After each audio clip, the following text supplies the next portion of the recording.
আমাদের স্থানীয় নির্বাচনের স্ট্র্যাটেজিটা অনেকটা পার্মানেন্টারি। আমরা বিএনপির সাথে 40 বছর জুটেছিলাম প্রায়। এই 40 বছরে স্থানীয় নির্বাচন নিয়ে আমরা কোনো জোট করিনি। আর স্থানীয় নির্বাচনে বিএনপির প্রার্থী থাকবে 5 জন, জামাত লাইক মাইন্ডেড।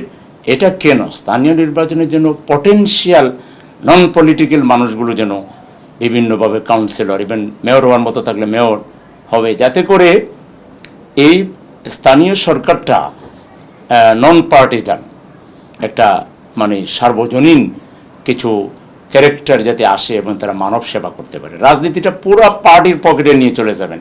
সাধারণ মানুষগুলো যারা সমাজের জন্য করে তাদের কি কোনো অধিকার নাই? এই জন্য স্থানীয় নির্বাচনটা আমরা বিএনপির সাথেও কখনো এলাই করিনি। এটা যেটা হয়েছে, ধরেন বিএনপি কোনো এক জায়গায় হয়তো জামাতের বলছে, ভাই এখানে ভাইস চেয়ারম্যানটা আমরা নিয়ে নেন, আপনার চেয়ারম্যান পাস করবে না, চলেন আমরা লোকালি আমরা একটা আন্ডারস্ট্যান্ডিং করি।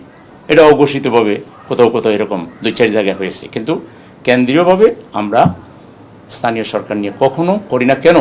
প্রত্যেকটা দলের কর্মী যারা থাকে, লিডার, তাদের একটা আগ্রহ থাকে যে আমরা কিছুটা সোশ্যাল সার্ভিস করব, কিছুটা জনকল্যাণ। এখন আপনি যদি এইভাবে এক দল আরেক দলকে দিয়ে দেন, তাইলে লিডারশিপ তো ডেভেলপ করবে না। তারপরে প্রত্যেকের তো নিজের অবস্থানটাও জানার একটা অধিকার আছে।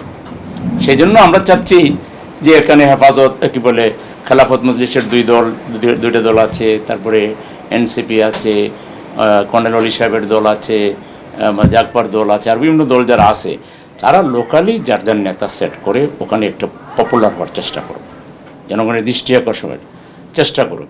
ওই অন্য দলের সাথে মার্জ করে যখন হয় তখন একটা রিল্যাক্স মোড এসে যায়। আমার তো বিরাট শক্তি আছে, কিন্তু আমার আসলে কি আছে?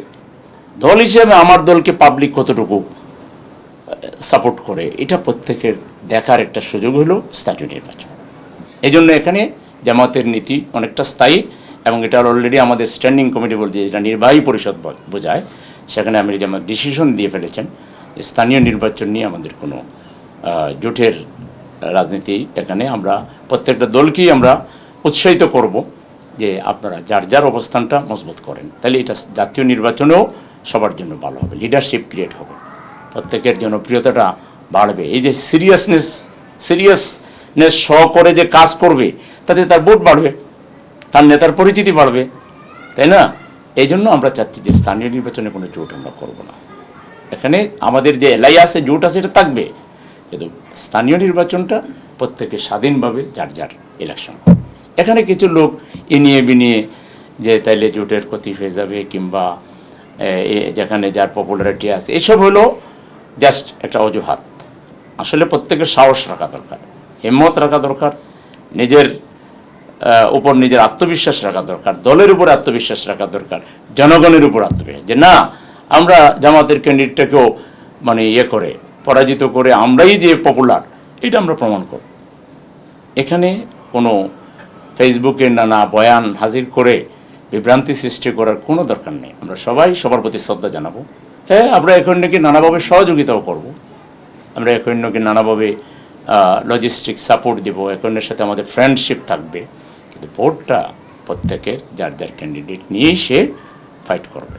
এটা একটা উন্মুক্ত ইলেকশন হবে, ছোটো ছোটো দলগুলো আসবে, সাধারণ পাবলিক যাদের সামাজিক ক্যারেক্টার আছে তারাও আসবে, সবাই মিলে একটা সুন্দর আমরা ইলেকশন করবো ইনশাআল্লাহ। দলীয় প্রতীকে নির্বাচন হচ্ছে না, এটা বিএনপিও একমত, জামাতও একমত, ওইটাই সঠিক। স্থানীয় নির্বাচন দলীয় প্রতীকে হইলে আসলে ওই যে বললাম যে কিছু যে ইন জেনারেল যারা আছে সমাজে, পার্সোনালিটি, প্রভাবশালী ব্যক্তি যারা নিরপেক্ষভাবে শুধু সমাজ কল্যাণই করতে চায়, তাদের সুযোগটা কমে যায়। জন্য এটা এইভাবে হওয়াটাই বাঞ্ছনীয়। এটা মার্কা দিয়ে হবে না, এবং হওয়ার সম্ভাবনা নাই। বললে বিএনপি একা বললেই তার বিএনপির একার তো বাংলাদেশ না। আর নির্বাচন তো কোনো এক দল চাইলেই নির্বাচনের আইন তো আর এক দলের কথা হয়ে যাবে না। এখানে আমরা চরম আপত্তি দিব।